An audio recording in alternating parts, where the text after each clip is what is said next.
So ఇందాక మీరు చెప్పినటువంటి వాటిల్లో ఎఫ్ఐఆర్ గురించి తెలుసుకున్నాం. ఎఫ్ఐఆర్ అంటే ఫస్ట్ ఇన్ఫర్మేషన్ రిపోర్టు. ఓకే, అయితే దాని తర్వాత మీరు ఛార్జ్ షీట్ అన్నారు. అసలు ఛార్జ్ షీట్ అంటే ఏంటి వర్మ గారు?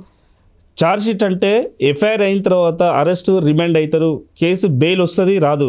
బెయిల్ అయిపోయిన తర్వాత ఒక 60 days లేదంటే 90 days ఒక టైం పీరియడ్ ఉంటుంది. టైం పీరియడ్ తర్వాత వాళ్ళంతా కంప్లీట్ కేసుకు సంబంధించి వివరాలు మొత్తం సేకరిస్తారు, ఎవిడెన్స్ సేకరిస్తారు. సేకరించిన తర్వాత దానికి పార్ట్ 1 పార్ట్ 2 స్టేట్మెంట్ రికార్డ్ చేసిన తర్వాత, అంటే దాని కింద ఎవరైతే విట్నెసెస్ ఉంటారో ఐ విట్నెస్ కానీ లేకుంటే పంచ్ విట్నెస్ కానీ లేకుంటే ఆ కేసుకు సంబంధించిన ఎఫ్ఐఆర్ ఎవరైతే కంప్లైంట్ ఇస్తారో ఆ కంప్లైంట్ ఎవిడెన్స్ కానీ ఇవంతా రికార్డ్ చేసినాక ఫైనల్గా ఒక ఫైనల్ షీట్ అంటారు, ఫైనల్ రిపోర్ట్ అంటారు. ఆ ఫైనల్ రిపోర్ట్ అనేది పోలీస్ వారు ఛార్జ్ షీట్ వేస్తారనమాట. మొత్తం ఛార్జ్ దానికి సంబంధించి మొత్తం ఛార్జ్ చేస్తారు కాబట్టి ఛార్జ్ షీట్ వేసి ఆ ఫైనల్ రిపోర్ట్ వేసిన దాన్నే ఛార్జ్ షీట్ అంటారు. ఆ ఛార్జ్ షీట్ మీదనే కేసు మొత్తం డిపెండ్ అయి ఉంటుంది. ఎందుకంటే రేపు పొద్దున అడ్వకేటు క్వశ్చన్స్ అడిగినా లేకుంటే పీపీ వాళ్ళు చీఫ్ ఎగ్జామినేషన్ చేసినా, అడ్వకేట్ క్రాస్ ఎగ్జామినేషన్ చేసినా, జడ్జి వివరాలు సేకరించినా, జడ్జి విన్నా కానీ ఇదంతా ఛార్జ్ షీట్ మీదనే డిపెండ్ అవుతుంది. ఓకే, సో అండ్ అలాగే మనం ఈ క్రిమినల్ కేసెస్లో ప్రధానంగా వినే మాటలు బెయిల్ అన్నమాట.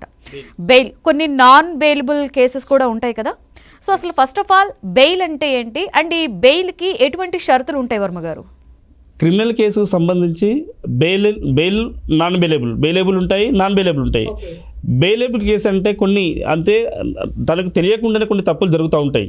కొన్ని తప్పులు అంటే సపోజ్ యాక్సిడెంట్ జరుగుతుంది, 337, 338 చిన్న మైనర్ యాక్సిడెంట్ కానీ చిన్న చిన్న కేసులు కానీ లేకుంటే ఒక తెలియకుండానే అనుకోకుండా ఇలా కొట్టడం కానీ, కొట్టినప్పుడు అతనికి ఏం ఇంజూరీ కాదు జనరల్గా, అవన్నీ బెయిలబుల్ కేసు కింద వస్తాయి. సో నాన్ బెయిలబుల్ అంటే ఇంటెన్షనల్లీ అంటే కావలసుకొని ఉద్దేశపూర్వకంగా పొడవడం కానీ ఉద్దేశపూర్వకంగా చేయడం కానీ కొన్ని అంటే 5 years కంటే ఎబోవ్ ఉన్నదాన్ని నాన్ బెయిలబుల్ అంటారు. దీంట్లో 5 years బిలో ఉంటే బెయిలబుల్ కేసెస్ అది పోలీస్ స్టేషన్లో ఇవ్వచ్చు.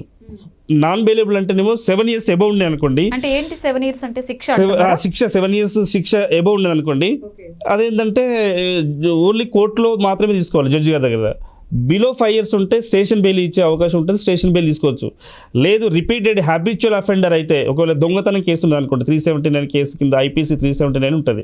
సో దాని ప్రకారం ఏంటంటే ఒకవేళ దొంగతనం చేసి చిన్నగా తెలియక చేసిండు అని చెప్పి భావించినప్పుడు, ఇంకోసారి చేయడు అని భావించినప్పుడు పోలీస్ స్టేషన్ బెయిల్ ఇవ్వచ్చు. లేదు హ్యాబిచువల్గా రిపీటెడ్గా చేస్తున్నారు అది అనుకున్నప్పుడు ఆ రిమాండ్ చేసే అవకాశం ఉంటుంది. దాన్ని ఏంటంటే అది ఛార్జ్ షీట్లో రిపీటెడ్గా చేస్తున్నారు, సో రికవరీ అవ్వట్లేదు, ఇతని సమాజానికి చాలా చెడ్డ పేరు తీసుకొస్తుండు, సో సమాజం ఇతని వల్ల చెడిపోతుంది అనే ఉద్దేశం భావించినప్పుడు నాన్ బెయిలబుల్ కేసు వేయవచ్చు. సో బెయిలబుల్ నాన్ బెయిలబుల్ రెండు ఉంటాయి.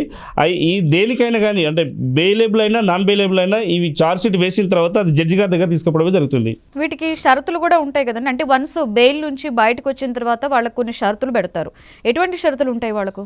అంటే బెయిలబుల్ అఫెన్స్ అయినా కానీ నాన్ బెయిలబుల్ అఫెన్స్ అయినా కానీ షరతులు ఏ విధంగా ఉన్నాయంటే అతను చేస్తాడు ఇంకోసారి చేయకుండా లేకుంటే ఆ పోలీస్ స్టేషన్ లిమిట్స్ దాటిపోకుండా ఉండడానికి ఎవ్రీ వీక్ కానీ ఎవ్రీ డే కానీ అంటే హ్యాబిచువల్ అఫెండర్ రిపీటెడ్గా చేస్తున్నాడు, అతని వల్ల ప్రమాదం ఉండాలని గ్రహించినప్పుడు ఆ పోలీసు వాళ్ళు ఎవ్రీ డే రమ్మనొచ్చు, ఎవ్రీ డే 10 to 5 అబాండింగ్ చేసుకోవచ్చు.